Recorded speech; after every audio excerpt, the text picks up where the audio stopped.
Hey, welcome back to the Blue Collar Off-Road Podcast, episode 88. I'm Graham. I'm here with Luke, Cody, and Richie. And we actually have John from TrailTrash back on. Initially, we thought I wasn't going to be around today, so they scooped John up, and then it turned out that I could be here, so you can't get rid of me. I'm still doing the intro. And yeah, we're just going to talk about. I know you guys went to 5313. You saw Luke get stuck. Um, I've done a little bit of stuff here and there. Nothing crazy interesting, but I think let's start with 5313. First off, like, what is that property? Either one of you can, is it a hard property, an easy property? Training wheels. Yeah, definitely. So, this is one of the first parks. Actually, it probably was the first park that we ever went to. Me, Casey, and a couple other guys. My Jeep was on 32s. Casey was on 35s. We started doing this in like the wintertime, so it was always raining. It was super cold and nasty out. And that's just the place we would go. It's like 45 minutes for us to get there. We all drove the Jeeps over. And at that point, it seemed very difficult. As it does. Yeah. But since then, the park has gotten easier. Like, there are things that we used to run. I really don't know. Like, normally you see, like, at AOP, the progression is always, it just continues to get worse. Mm-hmm. But something about this place, I don't know if maybe they do a little bit of maintenance on it to just kind of knock down like I think it really actually bad. has to do with the erosion there, if I'm being honest, because like you get those really deep washouts that my Jeep and your Jeep were struggling in, and then but like some of the more steep areas like that obviously at some point had a divot in them. It looks like all of the stuff from the top is just falling down and filling those little gaps up. So, what would be a potentially black obstacle becomes a blue or a green in some instances. And there seems to be no rock, so it's not like somewhere like AOP where once the dirt's gone, you're left with just rocks. Yeah, Um, big rocks on yeah, the side of so a hill. yeah, it changes, but it doesn't get more difficult really. Yeah, that's weird. So it gets dug out, but not for the worse because Yeah. there's no rocks. Yeah, Um, and I think that, you know, this is the first time I went. I think the park has a really big appeal to hill killers, mud boggers, and trail riders. I don't fit that category, but I had a blast. It was a really good time, but my rig's just not what that park is built around. You could have a killer time in there on 33s. You could have a killer time in there on 43 stickies with a couple of the climbs that I saw that were open, and a big LS. Or if you're into mud, there's a lot of mud there. Hmm. That sounds terrible. Just throwing it out there. That sounds like my worst nightmare of no fun. It kind of sounds like a sawmill up by us that was just Oh like God. Yeah, don't water even get them like started. 2.5 feet deep, basketball rocks, and one halfway decent climb. Like that doesn't even sound fun. I mean, if I'm being honest, it sounds like high school Richie would have loved it. Yeah, Yeah. it's the cool part about it though was there was a couple of spots where like chasing down John, Casey, and Todd, uh, I had a couple of areas where I could really open the Jeep up and like I got it all the way up to like 45 in there. And that's You were flying. something, huh? You were flying. Yeah, I was like in fifth trying to catch up with them. And the fuel Uh, pump didn't fall out. did not fall out. The new style appears to be working. Nice. But Um, Did you self-tapper it or no? I know we talked uh, about that. No, I got a one of the 3-prong style where it's got metal rods in it that hold the bottom of the pump in. Okay. So Is it a TJ one or an XJ one? Did it's you an go with XJ TJ? because they did not have a TJ pump in stock, and I wanted to get it running when I wanted to get it running. You know what Makes I mean? sense. So I had them open the box up, and it is a 96 pump, but it's got 3 metal rods that run through it with caps on the end of the rod to hold the bottom of the fuel pump in, and springs on those to help cushion the upward. So I'm hoping it's less likely to blow up. But if this blows up, I'm going TJ. I was talking with John about that. And wheeling with Todd, I forget his last name. We've really got to talk with him, but he's a hoot. Doesn't matter what you're doing. You could run greens with the guy, and he's funny as hell to talk with. Yeah, he's like the best hype man you could ask for. Yeah, Everyone Was- loves the hype man. Was he at the meet and beat? What does he drive? I don't know he if I remember it, was. Todd. He's got the blue single seat buggy with the 6-liter in it on 43 Mickeys and 14 bolts. But at the meet and beat, he actually ran Saturday. He was with us, but he was in his YJ. So he also has a black YJ on cut 43-inch SXs and ORIs. Okay. Was he with us when we went up our whole loop, or was that Yeah, but he was with us that whole time. Okay, yeah. So he was behind us. Okay. Yep. Cool. Yeah, he's a really cool dude to wheel with. You know, and TrailTrash is quite entertaining themselves. What was Yeah, going? Oh, sorry. No, you hit your point. Mine can wait. What was going on with Casey's Jeep? Because that thing didn't seem like it wanted to run. That thing has had a bit of an issue, honestly. Like you put some fresh plugs in it, and the thing runs pretty good for a while, and then we always come back to like it's loading up with fuel a little bit, and you just like it won't clear itself out. And I think that a lot of that issue is because it hasn't been tuned. It just had VATs turned off, and he's running a car intake on a computer that came out of a truck. So That the computer makes is sense. for a 4.8, which is what he has, but the car intake and the truck intakes are quite a bit different in how they flow. Mhm. And I think it's just a gradual thing over time. The plugs start to foul, and then it gets to the point where it just doesn't run good anymore. So it really needs to go to somebody and get tuned. That makes sense.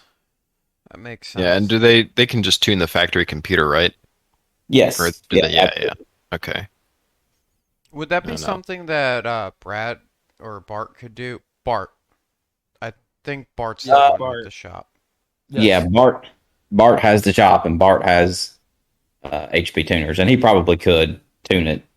Because it really all you're doing is just you're going to be looking at air fuel ratios and pulling a little bit of fuel. I mean, you could probably squeeze some power out of it. GM leaves a little bit on the table, especially an engine that's got no cats and Mhm. that LS. I think he ended up with an LS1 intake. So there's probably a little bit of power left that could be squeezed out of it if somebody really took the time and did like the power enrichment and tweak the timing and all that stuff a little bit. I think Well, also. Oh, sorry. Go ahead. No, you're good. I was gonna say, well, what's he waiting for? More power sounds good to me. Well, this ties in perfectly. I think he also needs to get the bands or something in that transmission looked at, or the torque converter, because it does do that weird like shutter thing. Yeah, well, it's like it seems to only do this, or it does it worse when it's hot. But going from like park to drive, it won't engage drive until you run the RPMs up. Yeah, it's acting like it's got a high stall converter in it. Maybe it just needs more fluid. Yeah, that's what I was thinking. It's had more fluid added to it, and added to it, added to it, and it's like 2 quarts over now. Oh, God. Oh boy, maybe that's the problem. It's a TH400 and a rock crawler. They generally like to be about a quart and a half over, from what I know. I think we're going to pull the pan and pull the filter, because this is a transmission that came out of an '80s model truck that has never been gone into, or at least not by us. So who knows what the filter looks like? Oh And Jesus! it could just be a fluid flow problem Mhm. that it needs some RPM to get it to engage drive. Well, also being a TH400, they're not that hard to go through, if I remember correctly, and I'm sure you know someone that knows someone. Yeah, well, we would probably just take it to the guy who built mine and the guy who built the Dwights and just have him go through it. You know, can we take a second and just like feel bad for Dwight's transmission? Getting to see him actually in the right vibe to get on it is something else, because he just runs it up to rev limiter and neutral and drops it. All righty then. That thing definitely deserves a moment of silence. It's still kicking though, so I mean it can't be that bad. It's been rebuilt once.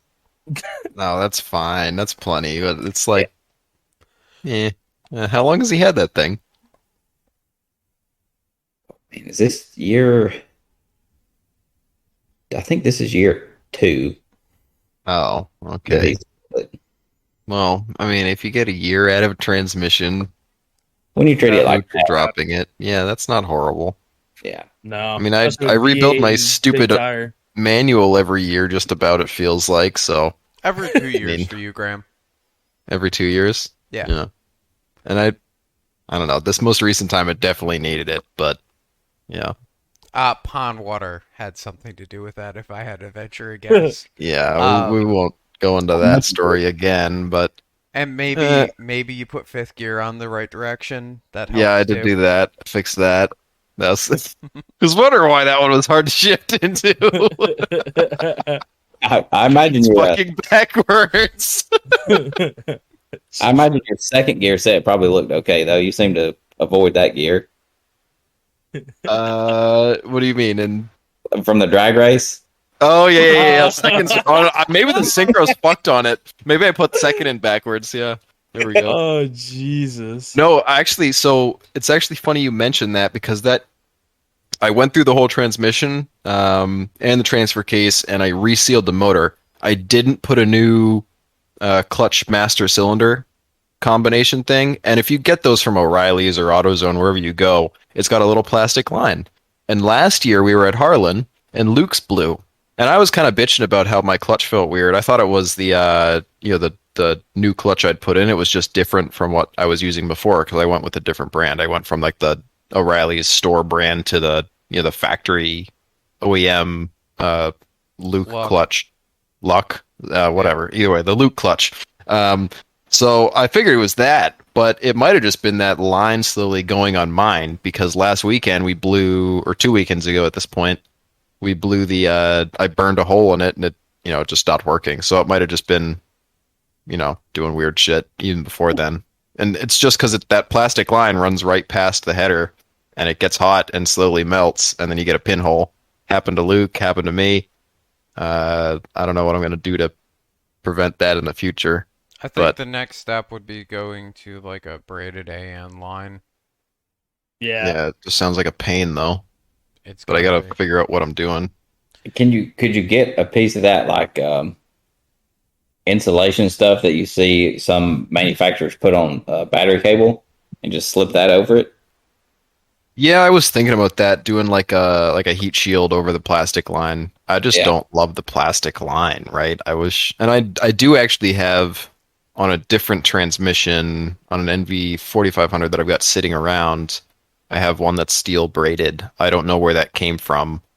I may try to find that just for spend a couple extra bucks so it doesn't melt on me.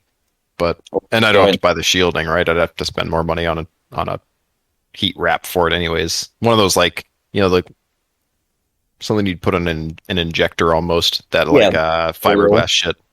Yeah. Yeah. So I don't know, maybe it was that. Could have been that. My clutch line was melting. Didn't want to race in second. You couldn't push the clutch all the way. Yeah. Excuses. Yep. Just keep digging myself a deeper hole. Listen, that transmission owes nobody anything. It's got at least 300,000 on it, and I've never Jesus. changed. The only gear I've changed is Fifth a few times. fifth. Only because it's easy to change because it's right on the end. I've done synchros on it, but the gears don't look incredibly healthy. And I'm about to put my spare transmission in Sean's buggy, so that's going to be fun. I'm not going to Wait, spare he's one getting and blowing a up. manual? So, yeah, we ended up deciding to put the manual in that because he's got 3 pedals. The AW4 that came out of it worked, but the guy drilled fucking holes. The transfer case, how it clocks in there. Yeah. Well, this dumbass who put this thing together before we took it apart, I should say, bent one of the studs, and instead of taking vice grips or a pipe wrench and taking the bent stud, it was just bent like 45 degrees. Instead of just taking it out, putting a new stud in, or there's 6 of them, you could probably get away with not having 5. one. Yeah. You'd probably be okay. They drilled the holes on the transmission out from whatever the normal size is to like pointer finger size. So they're these massive gaping holes that the transfer case bolts to the transmission to. So it can technically move around. I mean, I'm sure the clamping force is enough to hold it, but it's just stupid shit like that just throughout the entire thing. And I didn't want to we ended up messing that transmission up in a couple other ways. I think I cut the TV cable by accident. Oops. I thought it was a fluid, a breather hose, and it wasn't. And I have a couple other ones floating around. So, we could have swapped that, but it already has 3 pedals in the thing. Like it's set up to be a manual Jeep. Yeah, I was when like, Tyler- I have a manual. I'll give you a deal on it. It's good to go. We have it. Your AW4 is either going to need to be rebuilt or you need to get a new one. Because the end cap on that one was junk. Somebody drilled the fucking ends out. So ultimately, he just decided to do the manual, and we're going that route. I just with rebuilt his the doubler, 300. that'll be cool. Yeah, the doubler is back together. I'm not happy with the. I hope he listens to this, so he'd buy it. Actually, no, fuck. I'm not shaking that 300 apart again. But he should have gone with the 32 spline outputs that we put on Miguel's, or that you bought Miguel. You sponsored Miguel for those, Luke. After you blew his up. He should have done that, but he also isn't running 43 stickies on the thing. He's just going to be running 40s. No, those are not 43 stickies we found out. So on Miguel's? Yeah, those are not 43 stickies. Chris didn't tell you? No. Yeah, Chris. So oh, they're not Miguel, stickies? Yeah, Miguel sent his tires to Chris to get it vulcanized, and he started doing it, and the guy was like, "These aren't stickies." He was like, "These like," and I guess Chris then obviously looked at him and was like, "Fuck, you're right. This compound is completely wrong." So yeah, he got fucked there, and they bought. And best part is, they bought those tires from the same fucking guy that Sean bought. Not Sean. Is it Sean? Oh my god. Yeah. Holy shit. Bought his fucking Sean tires from. About the 37. Yeah. Red labels. Oh my god. Not red labels. Uh-huh. Yeah, somebody That's just didn't know what the fuck they were doing. Oh yeah. Now, So fool me once, shame on you. Fool me twice, you're a scumbag. I think it's the other way around. Oh, okay, never mind. You're good. I'm sorry, but it would be one thing, because red versus blue label, the only real distinction is it says on the sidewall not DOT and non-DOT and not for highway use. If I remember correctly, Chris, I swear to fucking God. But I believe that is the key difference. I don't think it says red or blue label on the sidewall. I know that the tires that I had when I was in Connecticut said not for DOT use. Or A not blue for label highway says use. not for highway use? No, I believe blue labels No. say for highway use. My Oh, friends that okay. you What now about have- black labels? What are all the different labels for BFGs? It's red and blue label are for crawlers. Black labels, I believe, are Patagonia's. Correct, which those and would say not for highway use. yep. Mhm. And then I think the green ones are the Aturo knife stickies. Um, Yeah, but and I'm then talking about BFGs. Isn't there? Oh, is BFG just blue and? Oh, that's for crawlers. for Okay, crawlers, it's just blue and blue red and for red. crawlers. And Okay. then for the KR3, Who would they buy have blue label crawlers? Like, surprisingly, they were a fairly popular tire back in the day. And they Yeah, they back sell in them in the day. 35s. Yeah, No they other sold them no other in- tire. Yeah, sorry, go on. Yeah.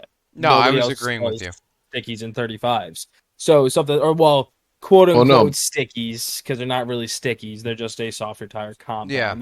Like Luke's Nittos that he can. I don't sells at know. case Sean's specs or are whatever. not soft. I'm like pretty sure holding a they're fucking not coconut. K-specs. Um, Did you say a coconut? Yeah, they're Oh as my they're as God. tough as a coconut.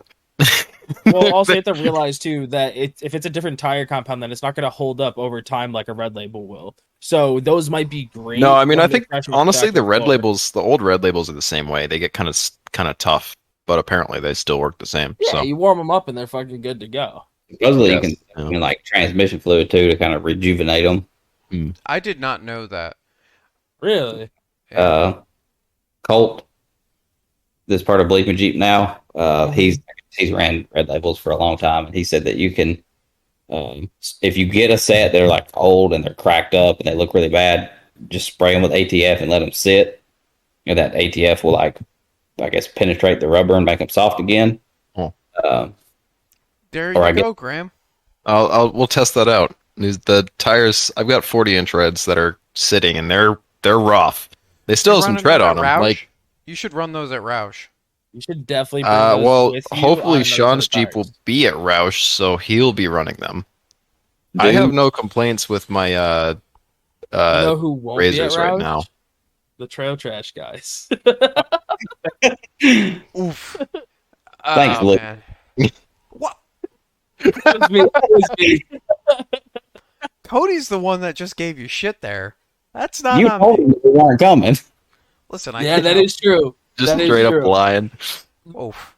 Oof. It's all right. It's all right. I get it. You know, we drove down to Tennessee, but it's okay. It's okay. I get it. You know. Look, Luke was really cool about this. I don't know what your problem is. Luke was like, "It's fine, I don't care." But we were sitting there together having breakfast at Cracker Barrel, so I can see how. Yeah, that's different. You know, I might not be giving you shit at Cracker Barrel because I'm stuffing my face with some food, but right now you're fair game. I'm ready to go. Hey, man. Their reason makes sense to me if it's on their normal weekend for Yeah, whatever. because they like But- to go to a car and shine or park and shine or whatever they do. Listen, if Tennessee lined up with like Badlands, we probably wouldn't go to Tennessee. Yeah, and That's- I'm still gonna bully the Praters because we all know that's part of the entertaining side of Trail Trash. So Are they Well- still planning on going? There was talks of it. I know Eddie's family was definitely really considering it, regardless of what anybody else did. yeah, and Sam's going. So Yep. He's It should be a making- good time this year. It's coming Oh, up yeah. fast. Look at all the content you guys could, have. Look at that. All your Southern boy content won't, you can have some New England content. yeah, Sounds great that's to not me. New England. That's like middle. New England is like F and It's F. close. It's close. No, I'm saying the It's not people. I'm quite saying the the same. people, not the fucking. Yeah, it's PA is not considered New England. No, you're right. Okay, But sorry, still, just clarifying. it's all good. It's all good. Either way, I get it. I just have to give you a hard time because I was excited to see you guys come up to Roush. That's all. So I feel a little sad. I'm a little hurt. Well, So I have to give you shit. Cody, you Yep. will probably be able to bully them into Good Evening Ranch. And I'm not going to Good Evening Ranch, so I don't give a fuck. Oh, so this is where we start bullying you. Oh yeah, No. we're going. We're definitely going to that. No, because I got to So- plan for a cage build. So after Roush, I got to start saving money. Nobody's Right? building your cage. No. If I'm at Good Evening Ranch, I'm not building your cage. Well, no shit. It wouldn't be done in a day. It took you 10 years for my steering box. I can only imagine what a cage is going to Oh, take. it's gonna take you about 20 years to put it in. I don't want to hear it. I should have taken longer. Should have been more on my back burner. The amount of shit thrown in this episode is prime. It's called Exofab, Cody. Yeah, but like I look like Stevie Wonder's guide No, dog. you could Tommy do had the a weld, welder all D. right? Isn't the welder D internal? If you want to be one No, of that those like one's internal the boys. It's also hybrid. Oh yeah, Well- yeah. It just has that weird D pillar that isn't a D pillar. It's just So- kind of like cargo And it's protection.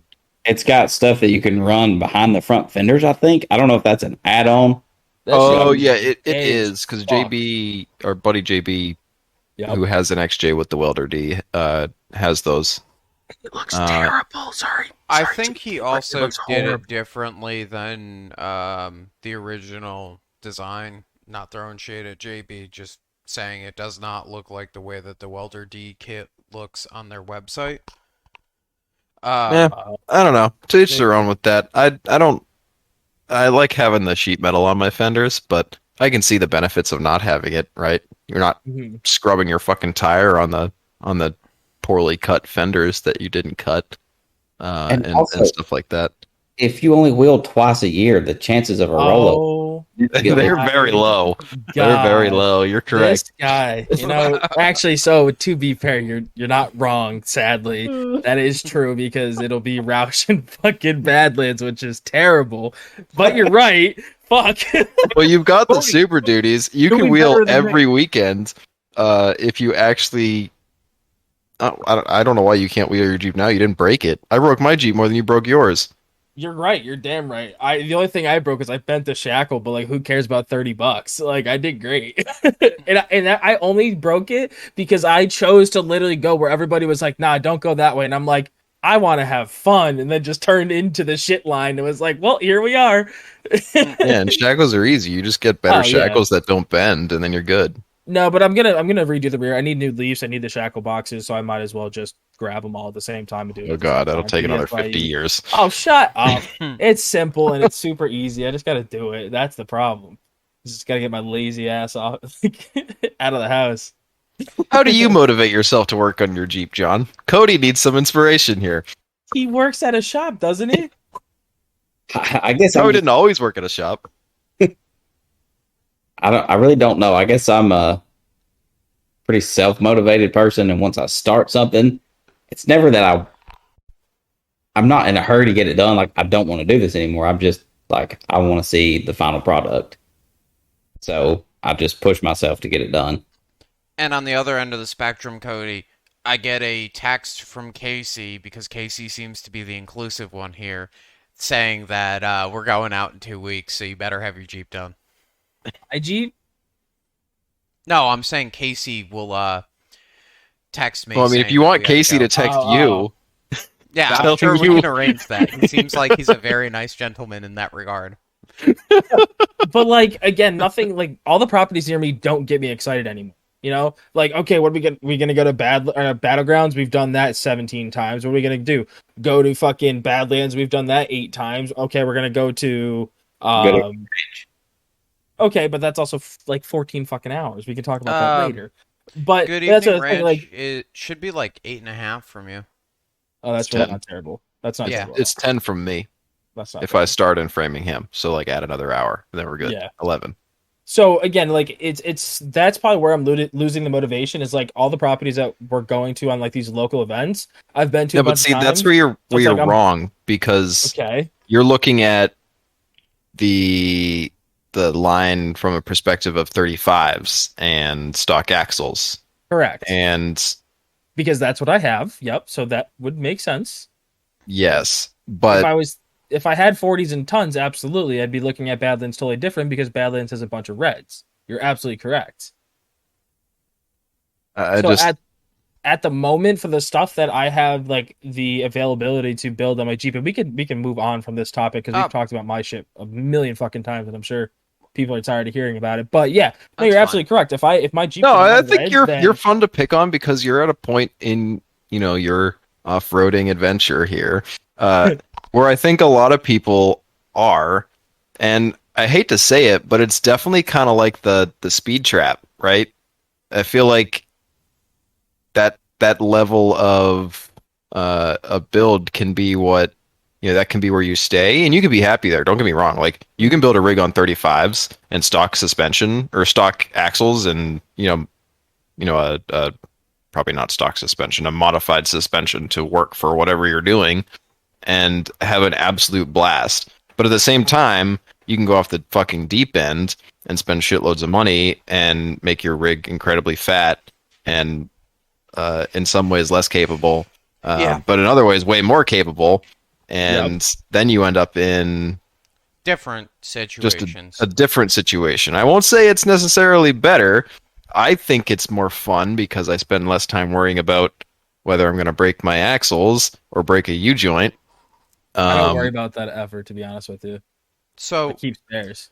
Can I just throw this out there, Cody? One thing that is going to absolutely change wheeling for you is the winch. And it sounds really dumb to say that from, my perspective, because I did tons and then I did a winch. I've never had a vehicle with a winch until I went to tons, which is a really weird thing, and you can bully me on that in a second. But the thing that changed that was suddenly it made more things on the table because there was always the backup plan that didn't involve someone else. And also it opens up F&F. It does open up F&F. I completely agree with you. If you go to F&F, you're just going to want a buggy. Yeah. Correct. But that's already what I fucking want. Well, you don't need to have a rig to go to F&F, so I can... You can just go. I mean, no, you can't just go there, but you can go there, like literally beg Chris to take you on a ride one of the times they go. Or Chris, I realized I need fat boy seats because, which brings me back to the whole internal cage thing is totally fucking dead because there's no way I'm fitting a fat boy seat in that Jeep and then also having an internal cage. And Luke can flabbergast his arms all around all he wants, but no, you're absolutely there's no way an internal's working because sitting in okay, I could sit in your seats, Graham. Yeah, I'm all right. I'm feeling all right. But I was impressed that Chris was able to drive my Jeep. Yeah. What? Oh, Chris drove my Jeep. He was because when we pulled it off the trailer when we got to Badlands, he was like, "Oh yeah, I'll take it." I was like, "Okay, if you can fit in there and you can actually manage to get your feet not scrunched up against the wheel or the front." That's not I guess it's the dashboard, the kick panel. Go for it, because my compartment is very small, and Chris made it work. He drove it right on up. I was impressed because everybody was bitches about how tight the space is, and Chris isn't a small dude. It just does not work funny with my legs. I don't know. You must just have orangutan legs. I think they've got short legs. I thought his arms. I thought his arms were long. I thought that's what it was. Luke's arms? Yeah, I thought his arms were long. I don't fucking know. We can move on from this. Yeah, I'm sure people have heard this a million times. But so if you guys want to, I think we could go back to 5313 a little bit, and then we got pretty sidetracked. I want to talk about what's going on in the shop at your end, Graham, because we haven't really formally actually. It's been talked about a little bit, but yeah, I didn't realize when I touched on that. I didn't realize how much we hadn't talked about, so I can go into more on that if we want.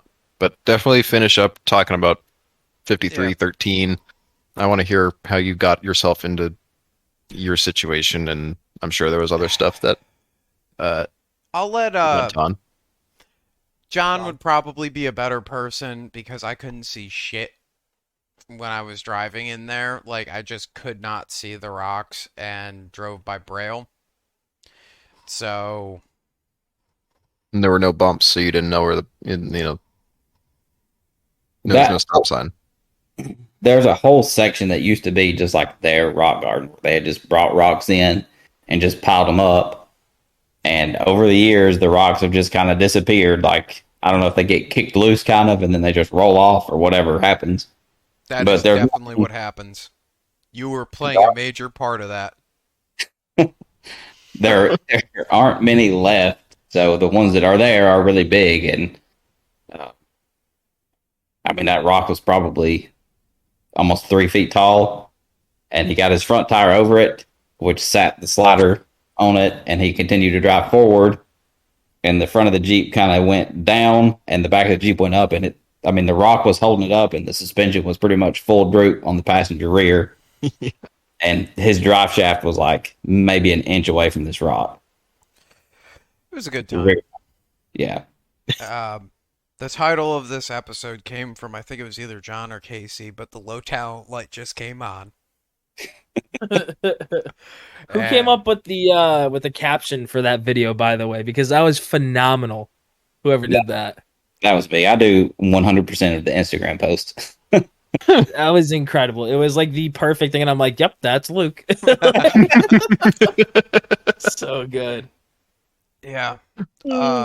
Another thing that we did that was really cool, besides me getting hung up, was we went to, I'm sure you guys have seen the video, but the spot where Dwight got a ton of air, neutral dropping the YJ, and there's like the picture of him in the air, and it was taken at 5313. So we went down to this spot, and the video, of course, doesn't do it justice. It's about, what, maybe a 15-foot tall wall? Yeah, probably so. But the run-up to it is a mud puddle. Oh, fun. Needless to say, the only person that made it was Todd on the 43 Mickeys with the 6-liter that's been tuned. And what's that thing making? About 5? I don't think it's ever actually been on a dyno, so I'm not sure. You know more about the parts that are in it than I do. I would say I'm going to put it at a healthy 450. The numbers don't matter. It climbs stuff. That's all that matters. It climbs doesn't- stuff, and it sounds phenomenal. Yeah, I tried that same spot. In fact, the last time we were there, I broke the stub shaft in my Dana 50 on that hill, and that's what started the whole. I'm putting an 05 plus 60 in my Jeep. You broke one stub shaft and gave up on it? I did. Oh, man. Did. You have way less patience than I do. I fixed it. But yeah, I broke the stub shaft on that hill and backed off. Dwight actually let me drive his Jeep and hit that thing multiple times. It was wetter that day. It was really wet. I don't know how I broke a stub shaft on literally a dirt hill. Like there's no traction. But I tried it again and still couldn't get up it. But didn't break. It wasn't like super dry that day that we went, but it wasn't wet either. And he was giving it to it. Like that video probably was one of the better looking videos, but there was a couple of times where he loaded that thing up and I was just like sitting there thinking, this thing's got a 231 in it. When is the front output coming off? He was just like No, they don't it. die like that. The chain just slips and you end up with that really sad noise and your Jeep doesn't move anywhere. Yeah. But I guess it still would, because only the front would slip. I was consciously like right hand on the shifter, and as soon as it didn't go up, because I knew it was coming backwards, I just clicked it into neutral. So I took the load off of it before I came back down the hill. And what do you have a reverse manual valve body in the thing? I do. To do that? Yeah. All that fancy stuff for you could just get a pedal for that, you know. Mhm. I will say that I can't guarantee it'll shift you to second automatically, but Oh shit! I had to. So, really dumb question, but if you have a reverse manual valve body, is there any way to put a drive, like, so it would shift normally at the bottom, or is that just not an option? Nope. If you do a reverse valve body, it's only available as a manual option. Okay, just, point of curiosity. Yeah.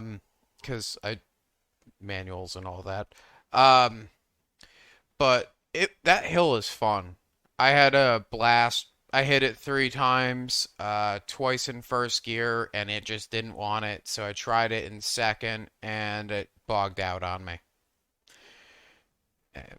You need more transfer And case. that's one of those spots. Like I hit that thing the first time, and I was like, I'm not going up this. But then Todd was there going, oh my God, that thing sounds so good. Move over a little bit, try it again. Okay. You were really close. There was one little, like, 6-inch tall rock sitting there. You'd get your tire up on it, it would start spinning, and then you'd just start sliding backwards. If I clicked second, it might have gone up it because I could have got more wheel speed. But if it didn't, I don't think I would have got back in neutral soon enough. Yeah, you've got the gates that you have to work through, right? Yeah. Okay. You can cut the gates off. No rules. I cut Right. some of the gates out so I can go from like first to neutral with no gate. So it's just a straight push. Yeah. But then to go to second, I have to click it over to the left and back. I mean, that makes sense to me, just for not rolling. Yeah. But I The guess problem with reverse. if you completely cut the gates out, the problem is You can you can put it in a gear you don't want, I assume, right? or you can actually run it like between gears and it'll still move, but it's not good for the Yeah. crank. Yeah. Okay. That's fair. Well, I guess you just got to sit in the Jeep for about 20 hours, just shifting it second to neutral, second to neutral. Yeah. I should do that too. First to second. Yeah. So, Oh boy. how did my rear suspension do with that? Because that's the first time that I actually like got it up where the nose was really coming up, and it didn't feel bad in the cab, but the video doesn't show anything of that. So, It didn't look bad. I mean, you looked completely stable. I actually didn't realize that I was picking my front tire up when I slid back yeah, down you until I were. watched the video. it didn't feel bad at all. I just wanted to know if it was pushing up or pushing down. Your Jeep always looks like it's would feel bad, and then you're always like, "Oh no, it felt fine." No, Yeah, it and it felt just perfectly yeah. fine. Just like, okay, cool.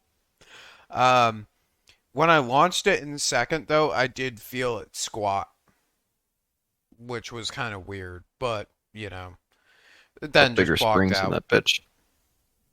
Yeah, something like that. I definitely need more horse ponies. If I'm gonna play on like stupid shit like that. It doesn't feel bad when you're crawling at like AOP, but then when you get into something where it's all wheel speed, nah, it's just not there.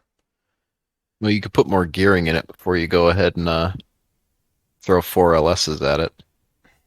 It's gonna be 5. Thank you. I know. Knowing you, probably will be. Look, you say that, but look at Dwight. Dwight has put one engine in his. The same engine's been in there. Yeah, No. he's like the holy grail. Like, I mean, he's doing it all right. That's the thing. Like, he took his engine to a machine shop. He had somebody at a machine shop put his together, and Yeah, there's no issues. No, that's the smart way to do it. it hasn't been touched. Yeah, he did. If I I remember don't think right, Luke's it's- that smart. I'm not that smart. I wouldn't do that. Are I'd you blow kidding through me, 5 dude? of them. No, at this Same as point you. in time, I am done with that stupid shit. It's going to a reasonable machine shop, and I'm going to pick it up and put headers on it and put the intake on it and put it in. I am not going to do the cam myself. I'm going to let them do the bearings. I'm going to let them do all that shit. So it's not on me. Well, Yeah, fair. yeah, You could just buy an Atlas for that money and see if that makes your 4.0 last a little longer. the power-wise. the only reason that my initial LS had any kind of issue is because I prepped all the surfaces with a red roll lock disc. And I've never ever heard anybody say, don't use one of those on an engine. That's literally what they're made for. But when I took it to the machine shop, the machinist I used had been a machinist for a long time. Mhm. And as soon as he flipped the block over and looked at the oil pan surface, he went, "Who did that?" And I was like, "What are you talking about?" He said, "Who prepped this?" And I said, "I did." He said, "What'd you use?" I was like, "A red roll-lock disc." And he was like, "Oh, that's what killed your engine." What? That fiber just stuck inside the block. And as soon as you started running it, it started making its way through all the bearings. And he was like, it eats the bearings up to the point where they just, I mean, it It- makes it- sense. You're putting an abrasive in an engine. yeah, Like, On the bearings, which are supposed to wear. yeah. Jesus, that sucks. Yeah. Well, the more you know. No more red Rolocks. or No more red roll-locks. the other option would be it's getting a bone stock like LS that hasn't been opened up and the magic hasn't been let out of it. Those are the only two ways I think that you can do an LS. If you open it up, it seems like that's how you get problems. Yeah, but the thing with doing that is like if you Then it's bought just luck of the draw, right? You could get a or, junk one, or you or get a you buy a complete vehicle so you can start it. yeah. And I that's mean, the way to do it is to take it out of a truck you own that you know runs okay and hasn't had many issues, and then just plop it in, right? exactly. Just daily drive it for 6 months, see how it does. Throw it in. Warm it up. God knows what the previous owner was doing with it. Yeah. Um, and I gotta say, it's just we had one of those like really nice quiet trail days. Ton of fun when you get 4 people out there. Even if it's a small, less than ideal property. The cool part about it for me was like I got to go and run my Jeep through a ton of different stuff that I would never get to do at like AOP. At AOP, I don't know anywhere that I'm gonna get it up to 45, but at 5313, I could. So I know that like it handles like a boat when you're going 45 and on a loose surface. So for Roush, I'm going to take it a little bit easier on the greens. We're going to keep it below 35 on the greens. And Or you could just get a sway bar, and then it wouldn't be like a boat. I don't like you and I don't like your logic. I'd probably start with some limit straps, but The limit Oh, straps yeah, are going that in. would probably help too.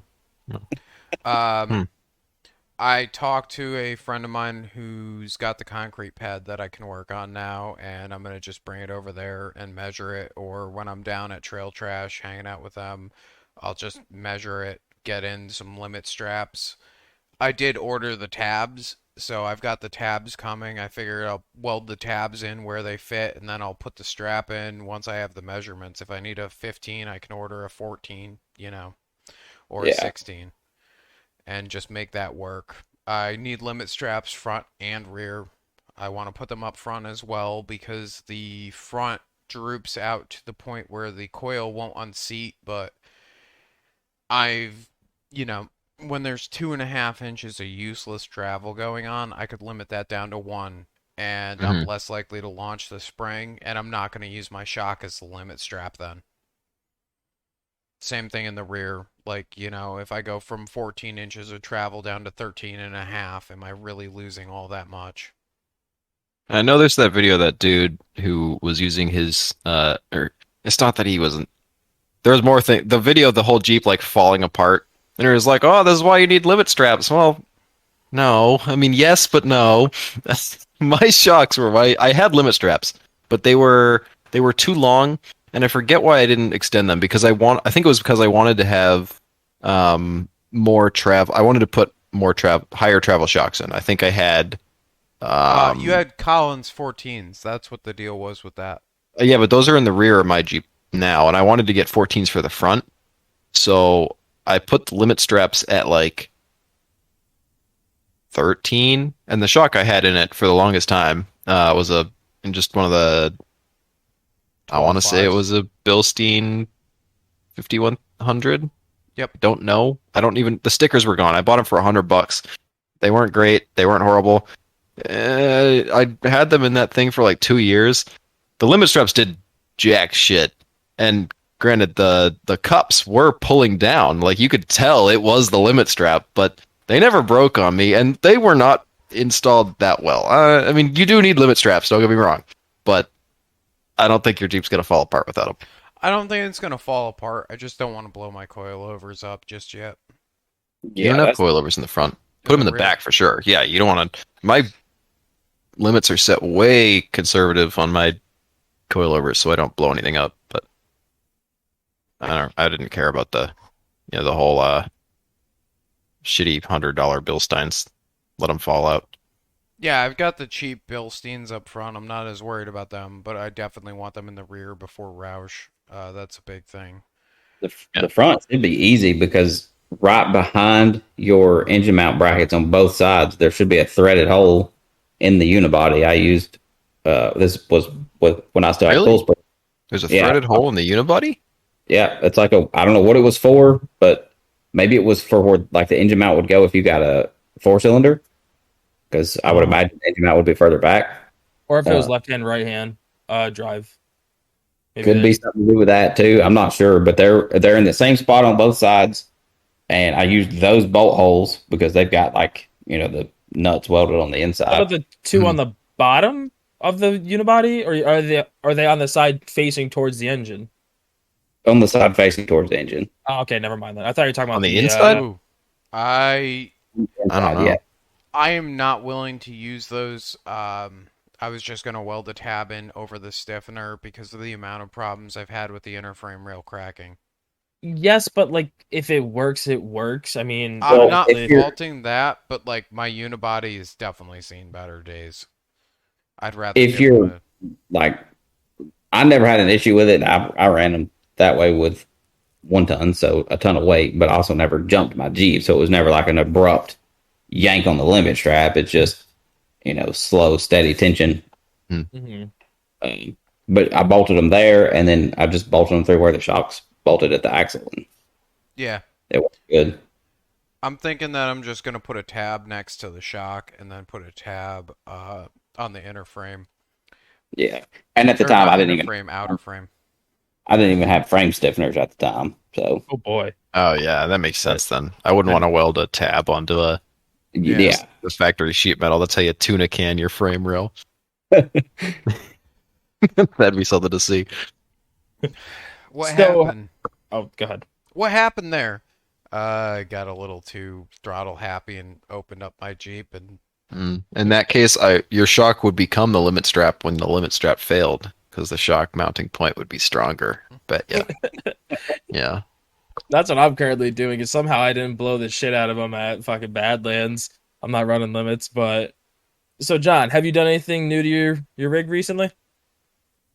I put the leaf springs out of Casey's XJ in my Jeep because mine were beyond wore out. Like with it sitting on its own weight, they were wavy, and you could see between all the leaves. Oh jeez. Yeah, they were really bad. And part of that was because I ran them so long with no anti-wrap bar, Yeah. so they were getting twisted really, really hard. I'm surprised I never broke a leaf because those were the leaf springs that I put in that Jeep right after I got it when I put the 4.5-inch rough country lift on it. Wow. Holy So- shit. So they've lasted that long. That's pretty good, at least. And I ran them for a while with a leaf taken out because I did shackle relocation brackets, but didn't want to raise the ride height. So I did the brackets and took a leaf out. Wow. And Yeah. so are they? Is it a factory pack or is it a lift pack, like a 4-inch? It was a complete leaf spring from rough country. Okay, so it was the rough country leaves. I had pretty good luck with mine too. The only reason I stopped using them is because I landed on it weird and it bent one whole side. Like the main leaf was just junk. At that point, I was like, well, that was the only problem with them though. Everything else about him was fine. Really couldn't complain for the price on those. They lasted a long ass time. Yeah, I got no complaints with them. And so Casey obviously didn't reuse his leaves because the leaves on the MJ are different. So his were just sitting in the floor, and I swapped those in. And I'd had issues with the bump stops. I think we might have even talked about this after the meet and beat. yeah, we did. How the bump stops would like bend in. Mm-hmm. So I was going to completely redo them and put different bump stops on it. But I didn't really want to weld anything in there permanently because at some point I want to do the rear stiffeners from Barnes four-wheel drive and then do the coilovers in the back. So I was just kind of contemplating what I wanted to do, and I came up with a simple solution, which was to just flip those bump stops over and weld them to what the bump stop was hitting on the axle side so that it just comes up and hits the unit rail section. Mm-hmm. Okay, so you've got like reverse air bumps on it now, or whatever it is. Bump on it. Bumps. Yeah, the bumps are on the axle side instead of the body side. Okay. It And they're worked welded. pretty well. Yeah, I got no complaints. I mean, Huh. he was definitely moving pretty quick, and it seemed like the Jeep was pretty smooth. That's always good. So, Yeah, 'cause- Not smooth. Do you have before my anything? Oh, the sorry. bump stop. That was obnoxious. Yeah, I can imagine. So they were folding in on the rail, or was it? Well, so they're like a factory replacement. Oh, they just go in that factory spot and they were tweaking because of the Yeah. way it mounts. So it was just these little, metal tabs that would bolt in. Yep. And yeah, it's just the way they're structured. It would just bend the metal part of the bump stop. Oh, yeah. Because especially when you put it at an angle, right? It's just pushing on the side of that thing, right? Exactly. And that would Yes. okay. That makes Now sense. now the bump stop moves with the axle, so it's always hitting a little bit more square. Nice. Yeah. Yeah, that's I don't know. My front air bumps are getting hammered, and I don't know why. I definitely need to put more air in them. They were doing pretty good up until I got back from Badlands, and then saw that both of them were bottomed out, like just completely. And then I'm already crushing one of the plastic caps on the driver's side. That's It's sitting rough. way more level than it was before. I was worried that it was. I think that might just be the leaf springs fucking me though, but it wasn't sitting level, and I wasn't sure if there was something going on with the coilovers, but it leveled out when I beat the crap out of it.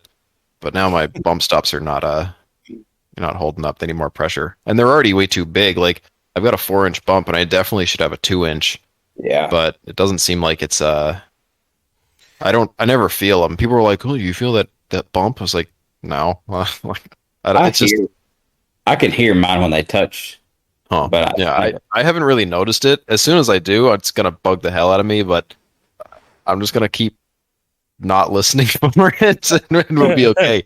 I haven't noticed them hindering me in any way, right? Like I haven't noticed that they're impeding, pushing my body away from or trying to center anything. I'm sure it is doing that to some extent, but it seems like at least with how much pressure I have in them now, it'll dampen it, but it doesn't stop it from, flexing out to where it's supposed to. I don't know if that's how it's supposed to work or what. I think I put more than what was recommended for pressure in the thing, so I don't know. Need more, I guess. do you know how much pressure you got in there? At least 300. Oh, geez, I think I got like 150 in mine, Yeah, I think it's got 300. which Maybe I think no, maybe that's wrong. I don't know. Now you're making me second guess that. Maybe it's like 250, I think 200, mine, 225. I don't know. It's more than 150, that's for sure. I think they came with 200 in it or some shit. I want to say the Radflow spec was like maxed at. Maybe max is 300, 200. Yeah, I don't know. I didn't max them. I know that much. I'd have to look at them. Might have been a to. minute. Seeming like they're getting the shit beaten out of them. Yeah, I don't know. Yeah, mine bottom out too. I should probably add some to mine. Yeah, I wouldn't I wouldn't worry about it bottoming out until it's like cracking the fucking cover already. They're not that old. Like I get it that they're gonna get beat up, but it's already like messing that driver's side up, and I don't know why. So maybe I'm just putting it at weird angles when I had to have it flexed out and it's crushing it, but I don't know. My bump pad is a little fucky, so just deal with it, I guess. Fix it up a little bit. Maybe. The front is not getting any work done other than maybe I'll charge those things up a little more. The back needs a lot of work, as we've talked about. Just can't hang. I'm working on sourcing parts for that, but the green Jeep is my priority. I got to get that done. So, before we segue into the green Jeep, because I do want to talk about that, John, what was the carnage for you from 5313? I broke the urethane transmission mount. You gonna go over to a bushing style, or are you gonna just replace the mount and wheel it? I'm going to replace the mount wheel it because I'm still kind of on the fence about buying that Alpine Peak Precision full front rear cross member belly skid piece. And when I do that, I don't want to. Yeah, that'd be a pain in the ass to The not other one, use that other mount. another one that's worth looking into would be the Iron Man 4x4 fab kit. Yeah. That's a full belly skid as well. I'm not saying it's better. I'm not saying it's worse. I'm just saying it's another option. We have the APP. This is perfect. We can segue right into the green Jeep. I've got that sitting in the back of the green one. I have one more bracket from the old Clayton front cross member that I need to cut out. And then they've got this like 90 degrees like L bracket that goes down in two spots. I think that's original from the original guy who built it. I don't think I'm gonna have to take that out, but as soon as I figure out if I do or don't have to do that, I'm gonna start putting it on. I'm just gonna say the kit looks phenomenal. Like you look at it, it's like a work of art. Like it's one of the coolest looking kits I think on the market, and it seems like it all is gonna work. I mean, it's a perfect starting point because you can just right. I mean, you've got axles that have mounts on them, so you'd probably just make it work. But for this guy, right, I'm just gonna put the belly pan on, put the links in roughly.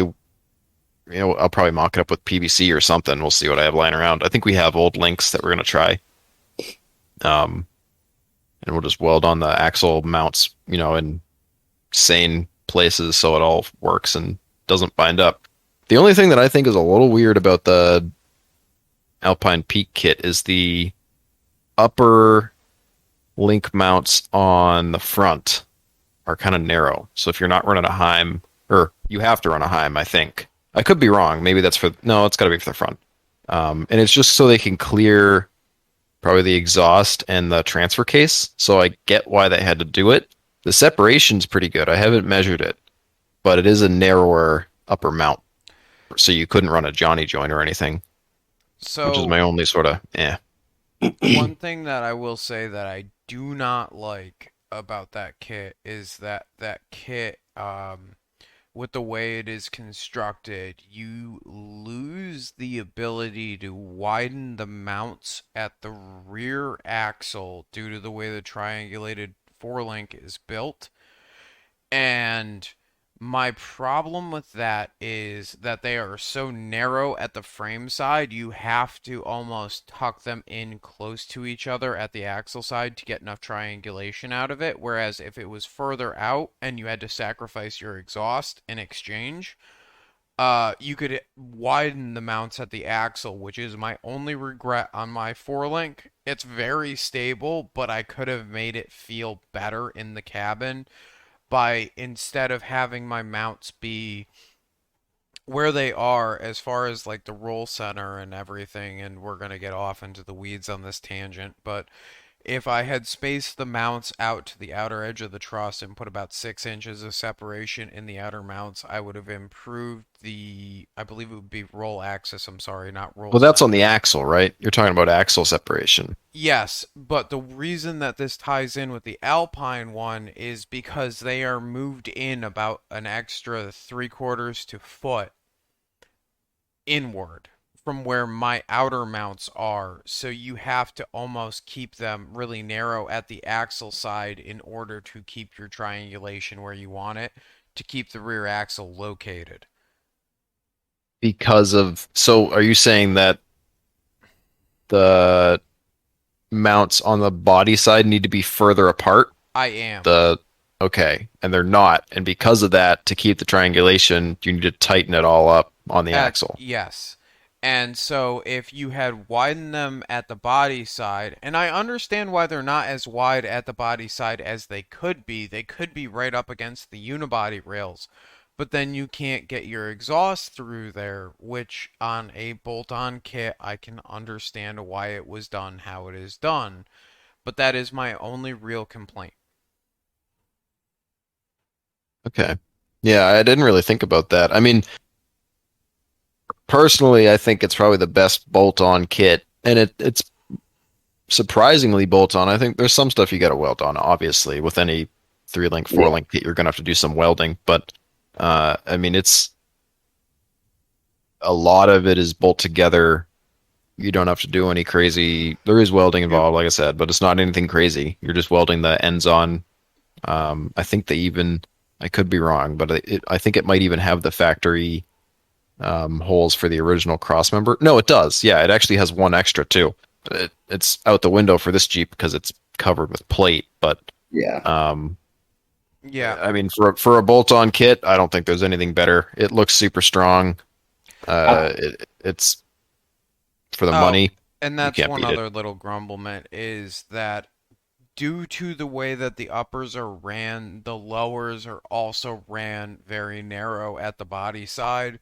Those could have been spaced out a little further to help with the stability. But that's the end of Luke's griping about four-link stuff. So I've talked to Mark about his because from what I've seen, they don't advertise any numbers, which I get because it's going to be different based off of what you do at the axle. Mhm.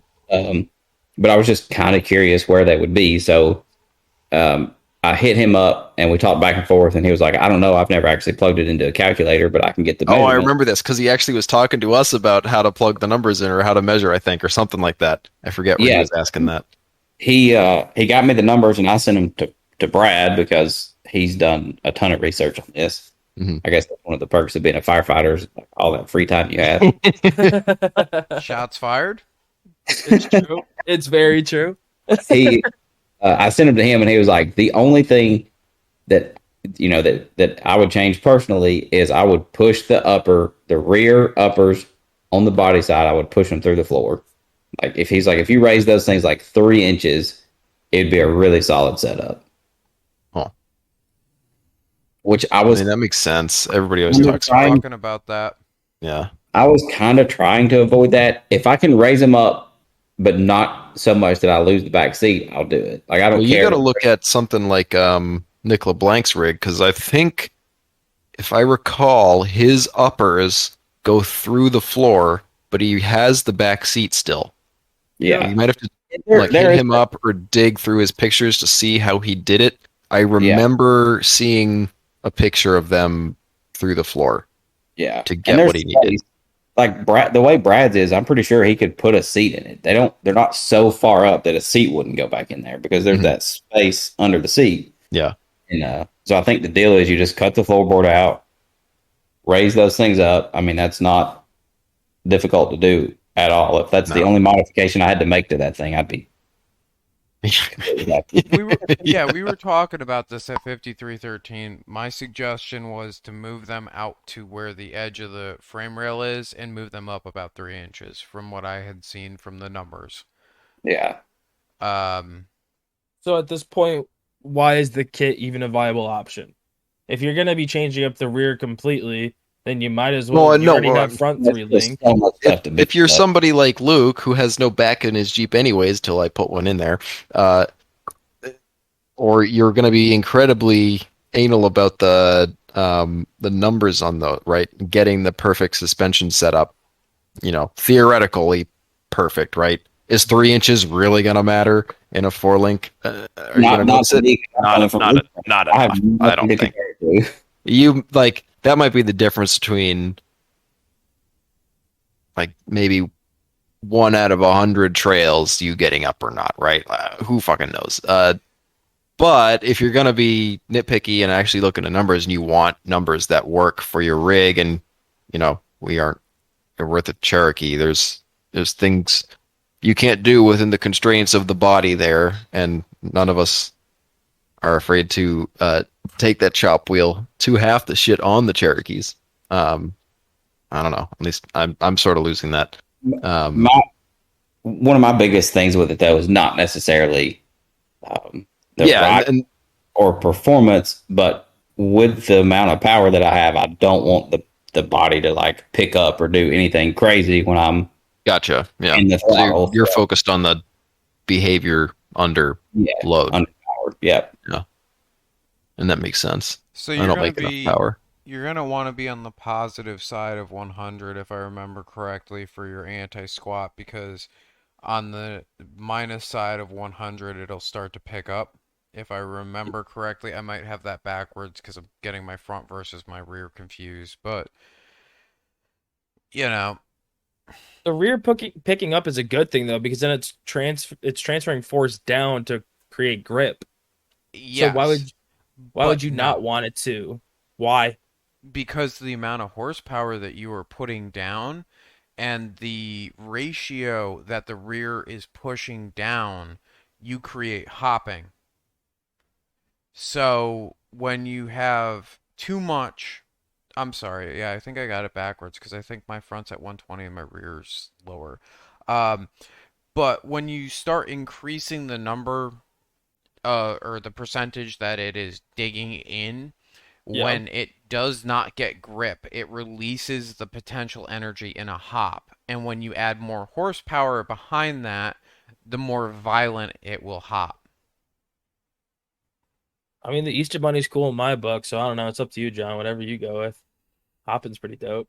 No, but I mean, honestly, I don't know. That's so far out of my fucking realm. I'm like off in the weeds over here. I mean, you're So, gonna have some hopping if you don't have grip, regardless of what you do. I mean, correct. I think my front's is at 85 ish, and it hops. I mean, that's probably for different reasons, right? I'm But not you're on close the to 100, negative but side compared to the positive side. So mine at 120, I basically cannot get my front end to hop, but I am losing some potential traction for the ability to send harder. Correct. Same thing in the rear with the way my setup is built. It's less inclined to hop and more inclined to slip a little bit, which has its negatives, but at the same time, due to my driving style, when I'm in the throttle, when I'm in the throttle, it to me was the trade that was worth making. And that's where these numbers start to get really like anal and driving style dependent. yep, Would the world's your oyster. You they- can put your links wherever you want. You don't even have to measure them, and you just see how it does, and that's really the best way to do it. Question for Um, you: with having a rear suck down, would that eliminate some of the hop? It's not But- going it's going to eliminate the push off effect. It's not going to eliminate the hop effect. So what the push off effect is, you know how you'll see some rigs where when they go to get on the throttle, the ass end just like falls out from under them? It'll eliminate that. But the Oh. forces that are contributing to the hopping motion will still be there because it's inherent to the geometry. Gotcha. And I mean, now we're talking about having to make space to put a winch back there or move a link 3 inches. Yeah. Yep. You're not wrong. Fuck. Telling you, man, I'm in the weeds. I'm just trying to pull myself out. That's all. I don't know. I mean, this is where, how my Jeep ended up without the floor section because I didn't want to deal with this and I never had someone in the back seat because it's a 2-door. That's Yeah. how we ended up here. Yeah. And then look at like Jason Ramsey's, or you look at Curtis's. They did the same thing with fuck it, better geometry, no rear seat yeah. or floor for that matter. So, fuck, I don't know. That's a tough choice. I mean, I think personally for me, I'd say fuck the floor and just get better at sheet metal because you can not like it's just foam in a rear seat. So just Yeah, cut but the foam John's out Jeep to is fit. nice. I wouldn't want to. I think you got to Yeah. keep the back seat. And what is he gonna do? Sell it in the future? No, he's gonna beat the shit out of it No. until it rolls over and catches on fire, and then he's gonna build a buggy. We know that's gonna happen. It's So- going to become a Back buggy. stop. Exactly. So maybe it's time to consider going that route and just keeping the rear seat, or Don't Yeah, listen to him. He's on 35s and his body's smashed up. I ain't But got he a rear also seat has though. kids. Fuck. Who has? Yeah, I have to have a back seat. You have a kid? He's got I have multiple. 2. Since fucking when? I didn't know this. I thought that was About 10 Casey. years ago. Fuck, I didn't know that. Okay, well then that's fair. I mean, you could do one seat. How many kids you got? Maybe they could 2. squeeze. Dude, what about a fat boy seat? Do you think they'd squeeze together nicely? I want a PRP, like a TJ seat, to match my front seat. I know it'll be narrow, but I want to do a PRP seat and then have like a little bit of storage on both sides. Okay, hear me out. What if you tilt it back on a 45? So they're kind of laying down. They can't see the trail, which sucks. But What am I going to put a sunroof in there for them? yes, but hear me out. It's like they went to Six Flags or Disney World and they're on a roller coaster now every time they go out wheeling, and you get to Every have time the they go to control. soccer. Yeah, it'll be great. I mean, I don't know. I think And it's not also, a bad. occasionally some shithead shows up to a ride with no rig, and I'm having to pile his people in my Jeep. Yeah, you're right. To be fair, I didn't plan for the peoples. Okay, I planned for me and one other. There was no plan for the peoples. You know, I figured I could just like I was offered a seat right off the rip. My camping neighbor was like, "You don't have a rig?" And I'm like, "No, we didn't bring it." He goes, "Well, I got an open seat." Boom. I'm like, "Sweet." And I know that Graham's got an open seat in his rig. Boom. I'm good. And then it's like 2 more. I'm like, "Okay, we'll make it work." So I don't know. No, I like having a. So then Keeps maybe the it's weight not back there, right? You weigh it back down. Ooh, what if you do old station wagon style? Hear me out. Kind of crazy. Do you have a fuel cell? I do have a fuel cell. I have the Okay. I have the same fuel cell that Luke has, and I have been reluctant to put it in until he figures out how not to break fuel pumps. Okay, I got this. I got crazy. Hold on. Hear me out. We take, you get your Alpine Peak Performance like whole setup. You raise the rear 2 inches, but you put enough of a gap so that way the fuel cell can fit perfectly in between the two. Boom. Now you take the rear seat, flip it around, face it out the back like a Ford Taurus station wagon. Boom. Easy access. You blow out the window. Oh, well, it's a little glass in your eyes. Put your safety squints on. You'll be all right. It'll be fucking mint. Well, no, they can be like your reverse camera, right? Yes. Yeah. Beep, Dad, beep, you got beep. 3 inches. You broke the hatch again. I told you I needed glasses, Dad. I'm sorry. Shit. All right, I don't know. I'm just throwing shit out there at this point. No, that was funny. So give me another 3 trail rides, and I'll have you up to date on what the go-to is for the rear fuel pump situation. Yeah, I'm waiting it out, but I definitely like my plan was right after our ride to put like that was going to be my next upgrade was the fuel cell, and then you broke yours, and I was like, that's weird. Maybe I'll reconsider this, and then you broke another one, and then I was like, maybe I should sell it. Both times, you and Casey. Thank you for the tows, by the way. They were on time, efficient, and the drivers were pleasant. AAA review, we'll give it like a solid 8.5. That's too funny. Casey's a hoot to wheel with too. Like I can't stress that enough. Dude, What happened? So is he's putting another bet on that thing? Please tell me. He smashed the crap out of that, and he's going to put got another worse. one on to smash on? It got worse. He hit a 3. So the plan is to it is going to get another bed, but it's going to get a bunch of tube in the rear and just bedsides hung on the tube. So it's going to be like doved and shortened. Okay. That's what I was like, what are they doing? They're going to put another bed. They smashed this one up, and they're going to destroy another Comanche bed. I mean, you're still going to do that, but at least, it won't die as quickly, I guess. Yeah. Hear me out. Now the plan is to just try and destroy that bed as much as possible before it takes. Okay. No, hear me out. You take the one that's fucked up, you cut it, bob it, get it pretty, because he likes it pretty. So you put a little bit extra time into that one, you make it all clean, you go find like a junked one, and you cut it, bob it, boom. Now it looks factory, looks nice, and it's not gonna, with his driving style, it might still hit a tree, but it's less to hit the tree. Yeah, it was great when he hit the tree too, because it was like just a gentle, yep, bonk, yep, hit the tree, oh, well, fuck. Crunch. And it's just crunched. There's just nothing there. I mean, there's absolutely no support to those bedsides whatsoever. Yeah, it was nasty looking when I saw that. It was a little sad. And it was so funny too, because when he did that, I was standing behind him with the camera, and Todd was up in front, and he backed into it, and because he was on the other side, he couldn't see. Oh, that's right. He's on the hero. Oh shit. He couldn't see, so he gets off of it, and then we get him up the trail a little bit. He stops, and he never got out. Todd and I walk up there, and he was like, "How bad is it?" And I'm just poker face. I was like, "It ain't that bad, dude. We can fix it." And I have it on camera. Todd's looking at me like with this look of like, "What are you talking about?" He's just in total disbelief. And I'm like, "No, it's good, dude. We got it. We can fix it. We'll dent by the tail light. We'll straighten it out." And so he gets on up the trail, breaks the stub shaft, and at that point he gets out, walks around, we're talking about the stove shaft, and then he looks up and the side of the bed's just crunched up. And he goes, "What the fuck? We can't fix that." Oh, shit.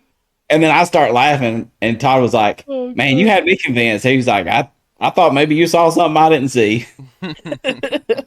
How did you guys end up pulling that out? Because I saw the video and it looked like it was like anchored to your truck. It was. We ratchet strapped like in the taillight pocket to the front of my F-250 and just ratcheted it until it was kind of square. And then we took rubber hammers and blocks of wood and just, you know, Bounced on it till it was sort of, yeah. Because it was almost okay. Not that it was okay. It was almost okay. Yeah. There's a big it's difference presentable. here. It's presentable. And it was okay at the start of the day, but by the end of the day, it was not doing very okay.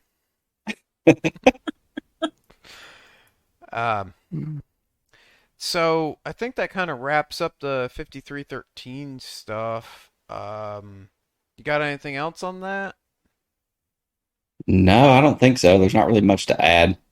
So Yeah. I know we kind of talked about Sean's Jeep, but could you give us a better rundown? Because I don't think we actually have officially like talked about that project, or like it's been hinted at and it's been discussed a little bit, but it hasn't. Yeah, I been, think we've been like- busy with other people, and I keep saying that I haven't haven't put a ton of work into it, and we're still on like the disassembly. I mean, we're almost done. It probably needs like another day worth of cutting and grinding, and then it's putting stuff together.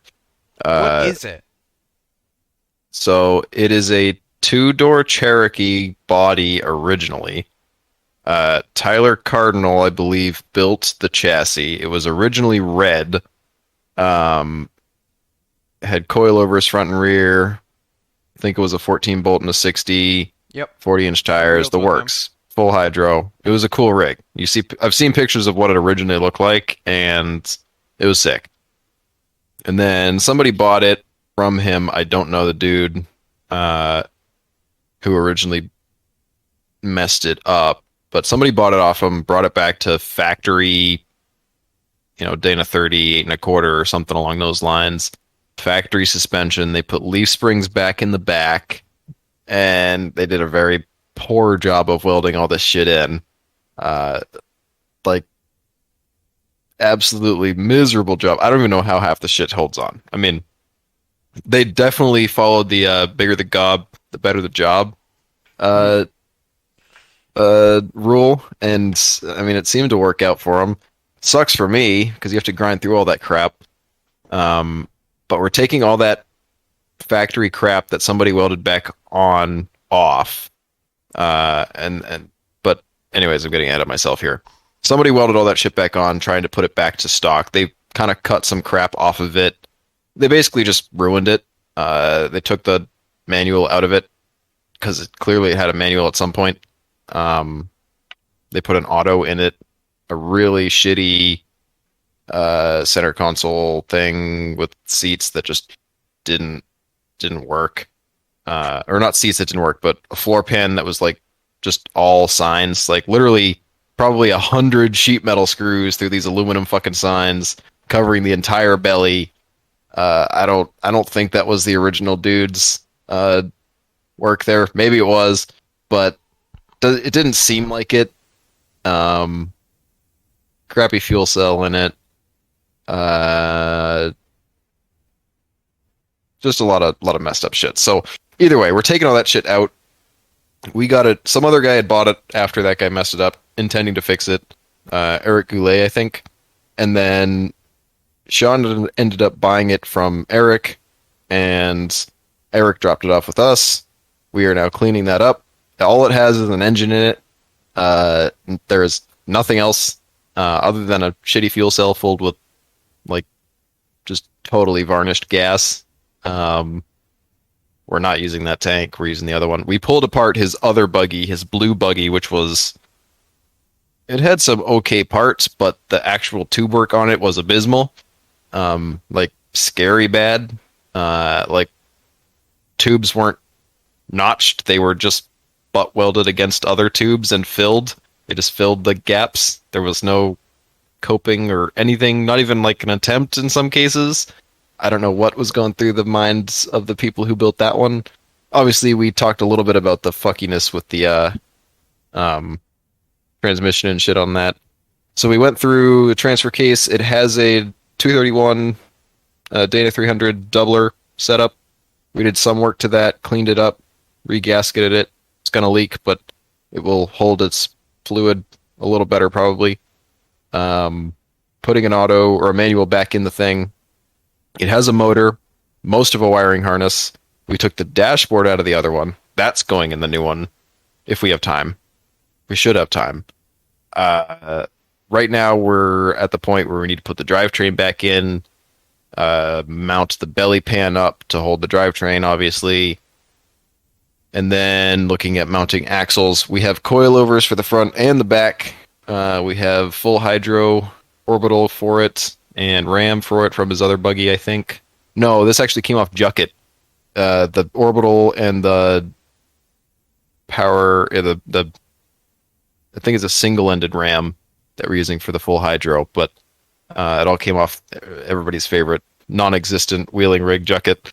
John, you probably wouldn't know it, but everybody else would because nobody else saw it. But it was a cool rig. Trying to think what else. What else am I missing here?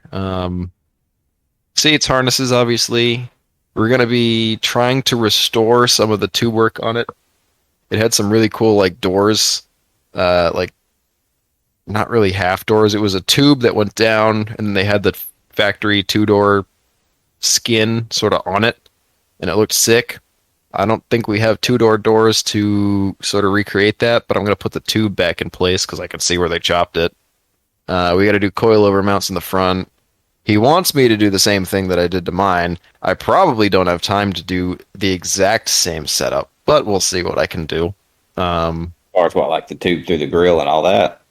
I don't know if I can. No, it's already got plenty of tube up front. It wouldn't need that. How do I describe that? So it has it is mostly. I mean, it's fully caged, but there's a lot of exterior stuff. So there's tubes that run along the. I think they go inside of the front fenders, and then they poke out. No, maybe they run along the outside. I don't know. I look at the thing every other day, and I couldn't tell you. So either way, it's got a bunch of tube running to the front. It all sort of interconnects. The missing piece there is the original shock towers were cut out by the guy who returned it to factory suspension. Why though? I don't know. It's like it's the same with the blue Jeep. We look at the stuff and you're like, why? Why would you buy this just to ruin it?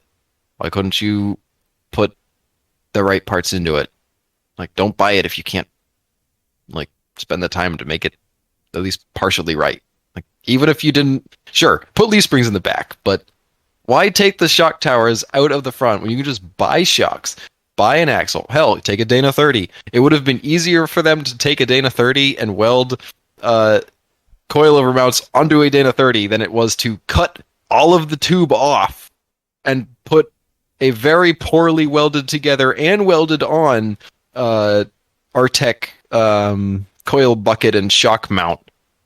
Just made no sense. And it was all welded together to the frame. It wasn't actually on the unibody frame. It was connected to a piece of angle iron connected to the frame, of course, because Love it. just a lot of great shit. I don't want to hear it. Leave me out of this. You didn't do that. I did that in the rear with my my suspension mounts. They've got a piece of angle iron welded down the ID of the frame into the stiffener. Oh boy. Yeah, It's fine. It's fine. Don't even worry about it. It's all fine. Everything's fine. Yeah, but it's not like just a straight chunk of angle iron like booger welded on it on the ends. Like there's literally a chunk where the rail has a little bit of it bends a little bit. It comes out a tiny bit from the end, and the end it pushes in towards the motor mount, right? Mm-hmm. So it kind of it gets. It's not straight, is what I'm trying to say. It's like a U. And they just took this angle iron, put it in there straight, and welded the two ends. So it's a gap in the middle. They didn't weld the backside. They just welded the two ends and then put the fucking Artec mount on it. Like, don't do that. Please. I mean, it made it really easy to cut off. I just had to torch it on both ends and it bloop, plopped right out. But like, come on. Why though? I know. Did this It's just thing so ever much get- work. Did it ever actually get wheeled in the configuration that you got it, like stock axles and stuff? Or was it I don't know. It doesn't even have axles. When we got it, it had no axles. I think it did get wheeled. I think it had I know it had a Clayton radius arm kit. I believe it's not the 3-link. It has a radius arm okay? bracket on it. So, I mean, it probably did. There's no damage to the crappy green paint job that's on it. So, I don't think it was wheeled very hard. Like, you can see where some of the rock rash is underneath the green paint, but there's no rock rash on the green paint. Like, I don't know what they did with it. They must have just drove it around on the road or like up Ma Bell, or I don't know where the dude even was located. I don't know where Tyler is, the guy who originally built it, and I don't know where that. Tyler I don't want to wielded know. at I don't. F&F a ton. I I know. that. I know Tyler did, from what I understand. I've seen pictures of it there. I It's never an saw the old rig. I will say that Yeah. too. This rig has been around, and it was probably one of the better built XJs in the New England area for a long period of time until he parted it out and went full buggy, if I remember correctly. And then it got sold off very cheap because he wanted to get the chassis out of there. And I think it got bought by the wrong person. Yeah, that goes without saying. I was being polite. It's got a nice green paint job. I know. I have to Did it cut all have this any shit off. monster I stickers see. on it? I see every single little problem. You know, every single little thing that is wrong with it. I'm looking at it and I'm grinding it off. And it's, you know, if people could actually poorly weld in a normal size bead, it would take way less time for me to cut everything off and grind everything down. Instead, they put these like inch thick, wide boogers down that you can't do anything with. You just have to sit there with the cutting wheel, cut them off, and then grind it down, and it just takes forever. If a little's good, a lot's better, right? I guess so. Like I said, it seemed to work out. I don't know how the fuck half that shit didn't break off. It's only because of the surface area. The welds are porous. There's just a lot of it. I think the term would be mo better.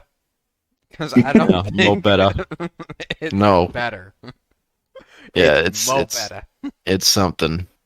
It's like that K5 we saw at 5313. Yeah, with the stuck 4-wheeler Yes, that thing was woof. and not a toe strap between the two of them. Superb. What were they Love doing? What? Did he have brakes though? He might have been doing better than me. No. No, Oh he had no! drums. Oh. That Hey, worked. that's still better than. Still better than what's his name's quad. I'm not talking about the Dwight's quad. 4-wheeler. I'm talking about the Gotcha. K5. The K5 did not have connected. Were they rear stopping brakes. it with the 4-wheeler? I don't know. It had, I think it had front brakes, but it had like a 10-bolt 43 cut up, like, and poorly done swampers that were not SXs. With some people that look like they would enjoy shopping in the drain clearing aisle. Drain cleaning aisle, you mean? I thought you used like a Drano or something along those lines. Oh, me and my brother were just talking about this earlier. We were talking about fucking Drano.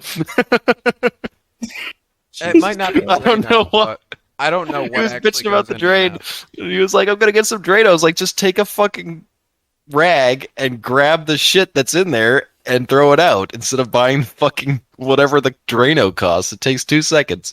Clear the drain. Yeah, anyways. That's a weird fucking tangent. I'm sorry. Coming from the guy who has to snake drains, do not ever put Drano down a drain or fucking wet wipes, all right? Do not fucking do it, because if you then put Drano and then down the road you put wet wipes, the asshole who has to fucking take that out has to deal with all that Drano sludge that gets on like around the edges. And I thought it was acidic. I terrible. thought it was like acid. Oh, it stays in there, baby. Don't you worry. Oh, it just pushes it further down. No, it Yeah, just it kind just- of coagulates. It's disgusting. It turns So- it into like a blob of shit. Yeah. Mhm. It gets it out of the drain, but not further down. Yeah, it's just don't Okay. do it. Whatever you do, just call somebody with a snake and snake the shit out of it. It'll be fine.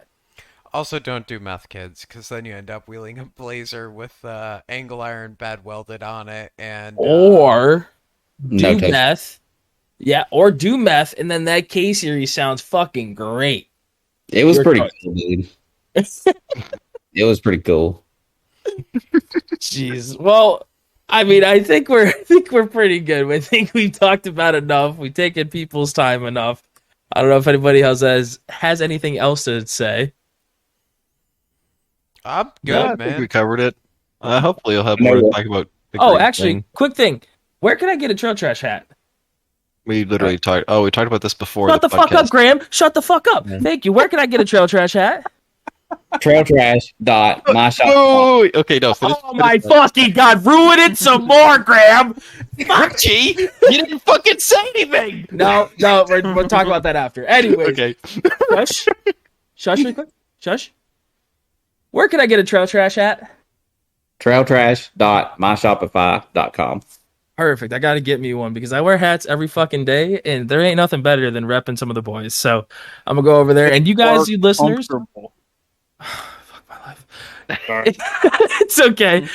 And you guys, you listeners, you guys should go check that out and get some of their merch because it's fucking cool. It's good stuff too. Nice We quality. don't have any, so you might as well buy some Trail Trash stuff and spend your money on that.